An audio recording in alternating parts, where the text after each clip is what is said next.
たはちょっとした隙間時間にスマホを見ずに過ごせますか？瞑想に集中できますか？今回の動画を見終わる頃には、それらが難しい理由がわかります。そして何もしない時間こそが人生の悩みや苦しみから解放され、覚醒へと導くかもしれない奥義についてお話しします。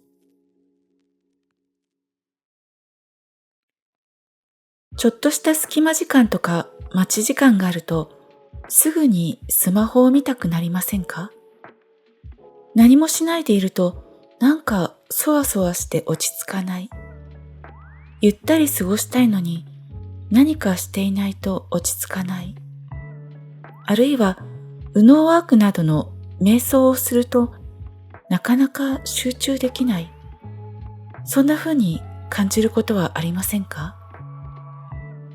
その理由は、普段私たちの生活は様々な情報というノイズで溢れています。仕事、人間関係、テレビ、ネット情報、そしてたくさんの思考。それは例えて言うなら、大音量のテレビがけたたましくガンガンついている。あるいは、ロックのライブ会場にいるのと同じようなものなのです。そんな状態からゆっくりした静かな時間を過ごしたくても、そんな無駄な時間過ごして大丈夫？もっと生産性あることしようよ、というような思いが湧いてきて落ち着かなくなる。あるいは、右脳ワークなどの瞑想を始めると、これ効果ある？本当に覚醒できる？なんか間違ってる気がする。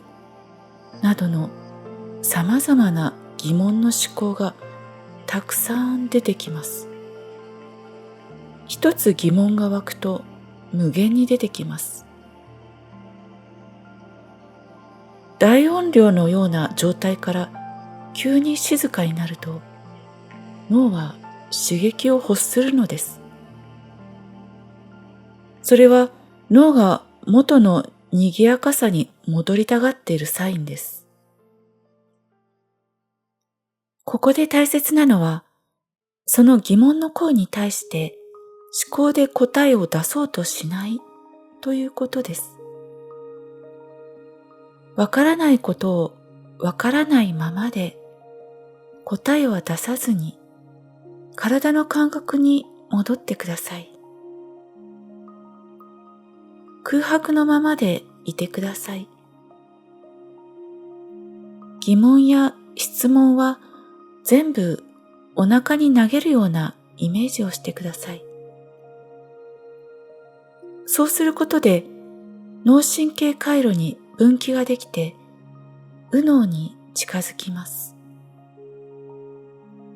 同時にこれは思考を動かさない練習にもなっています。疑問という思考から思考の答えを出す流れを一旦横に置いて、わからないままできるだけとどまる練習をしていく感じです。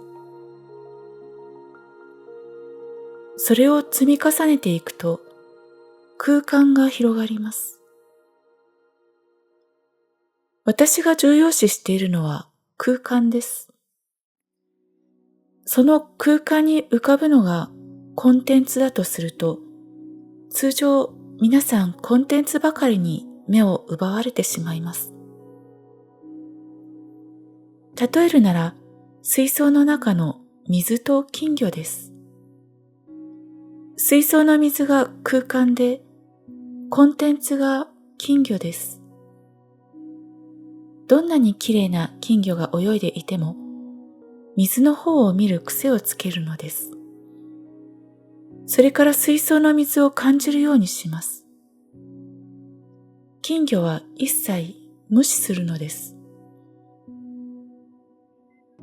悩みがある場合も、それが浮かんでいる空間である身体に意識を向けてください。悩みや問題は先ほどの例えの金魚にあたります。悩みは放っておいて、その背景である空間である身体に意識を向けます。そうすると、空間が少し広がった感じがするはずです。すると自分も空間なんだとわかります。自分という空間をぐーんと広げて感じるだけです。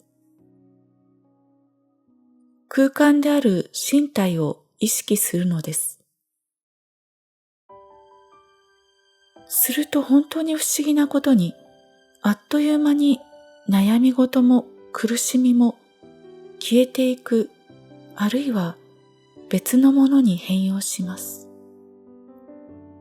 確かにそんなことがあったかもしれないけれど、思い出すこともなくなった頃、すべて解決していたというようなことが起きるでしょう。あるいは生産性を高めよう、仕事を何とかうまくしようと考えていた頃よりも、なぜか収入が上がっていたりします。様々なことがうまく回り出すのです。それが悟りの奥義と言える部分かもしれません。私たちは頭で考えることに慣れすぎて、自分で何とかしなくちゃと思いがちです。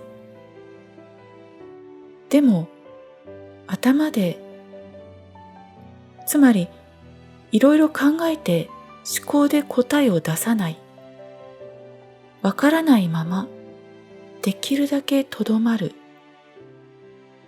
疑問や空白のまま、エレベーター呼吸などで体を意識します。本当に不思議なことに、空白でいると自然と答えが出てきたり、あるいは問題だと思っていたことが問題だと感じなくなります。悩みや苦しみが消えていきます。不思議なくらいに次々と素晴らしいことが起きてきます。幸せな感覚のまま自分の周りが変わっていきます。かつてこういう風だったらいいのになと思っていたことがどんどん現実の中に起きてきます。次の瞬間に変容した世界を生み出します。わからないという言葉もない純粋な空白のままでいると、あなたという意識の外壁が崩れて、点線のような、気体のような、スカスカした風通りの良いあり方に変わります。気づきに満ちた大きな意識とつながります。わからないという純粋な白い光を心に抱いてください。そのことがサインとなり、化学変化が起きて細胞が変わります。神経がつながります。考えて答えを出そうと思うと、思考からの情報を吸い込み、ストレスと混乱を身体の細胞に与えます。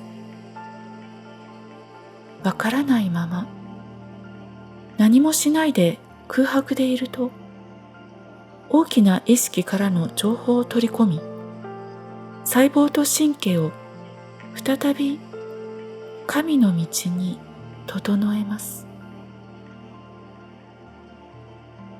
情報は毎瞬改まり、次へ次へと新しくなります。細胞の変化に対応していくのです。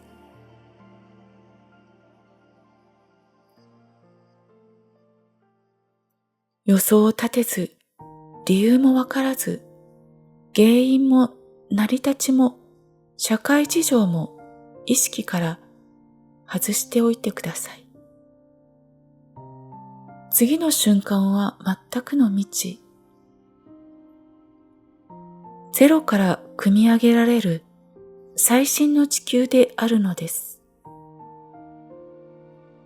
わからない、何もしない静かな時間を過ごすことは、無知や無関心、放棄ではありません。考えて自分で何とかしなくてはと思考することは、それは何かに備える姿勢であり、意識が未来という異空間に引きずり出されて苦痛を感じます。ああ、私がわからなくても大きな意識にお任せしようという主語の明け渡し。わからないをわからないままで何もしないでいる。大きな意識へのお任せ。サレンダー。それこそが覚醒への奥義なのかもしれません。